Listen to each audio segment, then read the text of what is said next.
Halo YouTube, bersama gua Albert di sini di channel Kopi Newcomers di YouTube.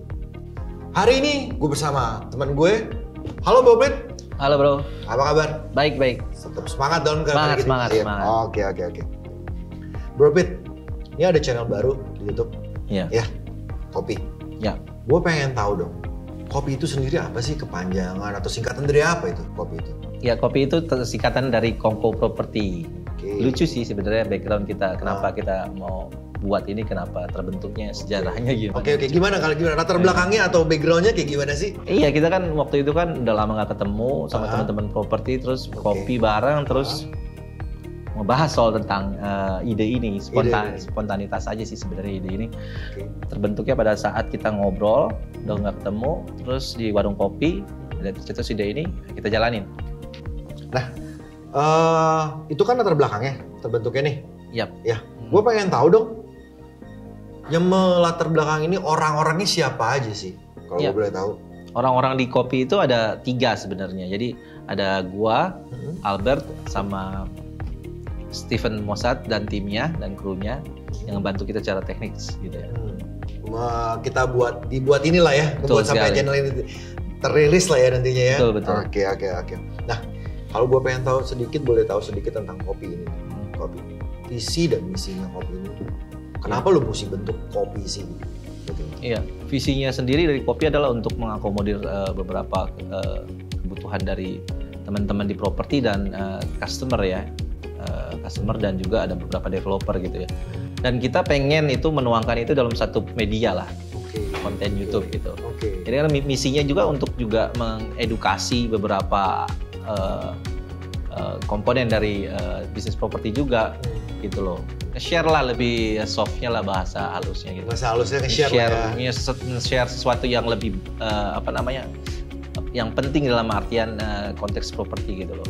Perlu diketahui untuk beberapa lini di properti dan sama customer juga perlu tahu. Berarti kita akan membahas kurang lebih dari hulu sampai hilirnya. Betul, dari hulu sampai hilir. Dari produsen sampai ke end user. Oke. Nah, gue boleh tahu gak di konten-konten yang akan ada dibahas di kopi ini apa?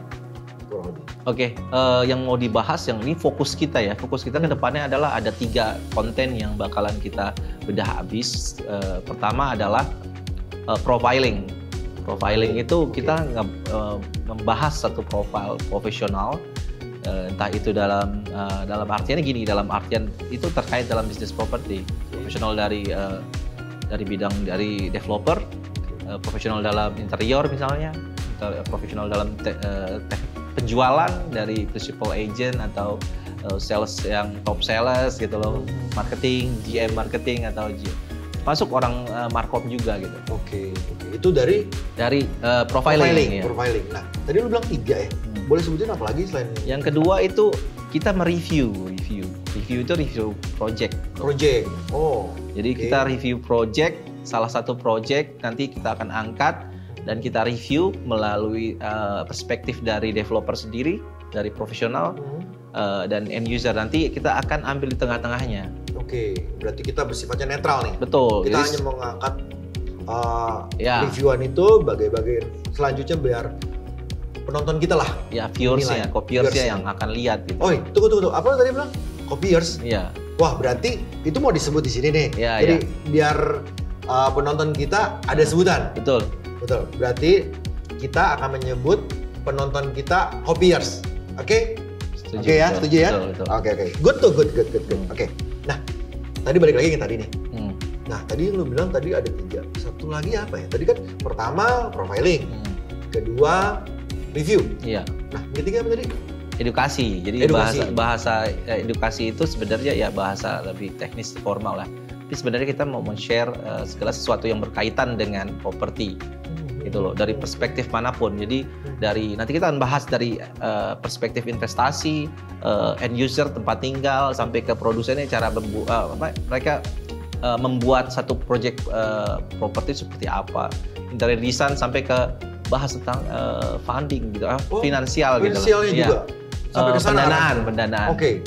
Sampai pendanaannya pun dari bank akan dibahas kita bahas itu. Apa yang cocok bagi satu profil profil investasi dan profil dari si pembeli itu sendiri. Oke. Nah, bocoran. Nah, itu kan ada 3 ya. Nah, betul. Kalau dari bagian itu sendiri, konten yang akan dibuat. Next konten lah bicaranya. Apa sih, Bro?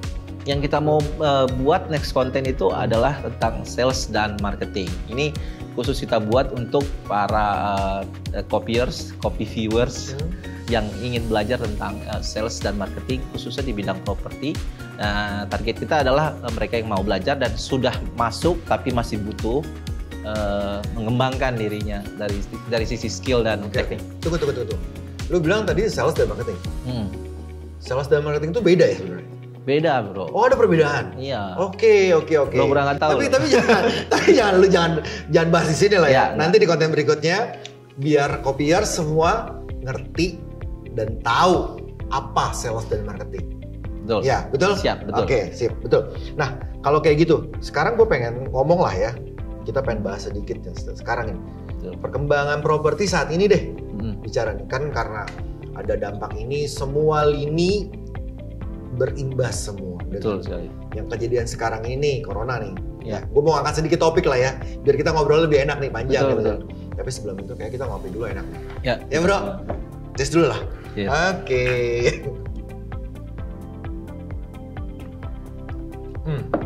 Balik lagi, Bro, yang tadi ya. Ya. Properti saat ini berefek nggak untuk keadaan itu? Pastilah, pasti berefek. Jadi semua lini kan tadi dibilang kan, efeknya ke semua lini memang. Jadi sebenarnya yang menggerakkan ekonomi itu adalah menengah ke bawah sebenarnya. Jadi bisnis properti kan menengah ke atas. Iya, betul. Pasti kena efek ya, karena ini kan pandemik ya. Jadi kena semuanya.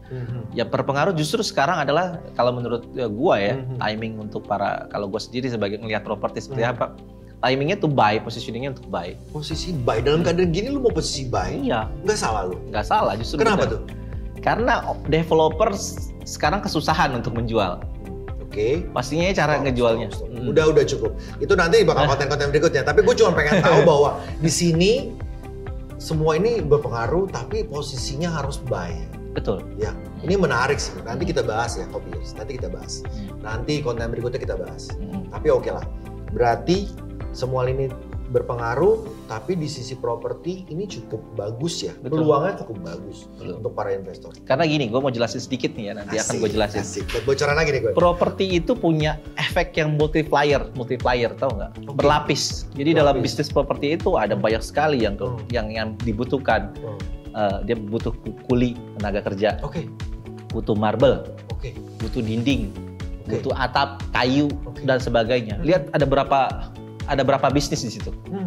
Ada banyak sekali di situ. Betul. Jadi kalau itu collapse, hancur semua. Nah, makanya mereka bangun properti itu melibatkan banyak segmen bisnis gitu loh. Jadi secara nggak langsung itu juga bisa ngejalanin ekonomi. Merangsang Iya. Merangsang ekonomi. Iya, betul. Oke, kalau misalnya seperti itu. Oke, sampai di sini dulu untuk pembahasan hari ini tentang background kopi. Sebelum itu gue minta dong sama kopier semuanya supaya subscribe, likes, and comment. Gue minta lu komen di bawah di sini tentang bagaimana cara membangun kita dari komen-komen lu ya. Jangan lupa. Oke, kalau kayak gitu sampai jumpa dan see you.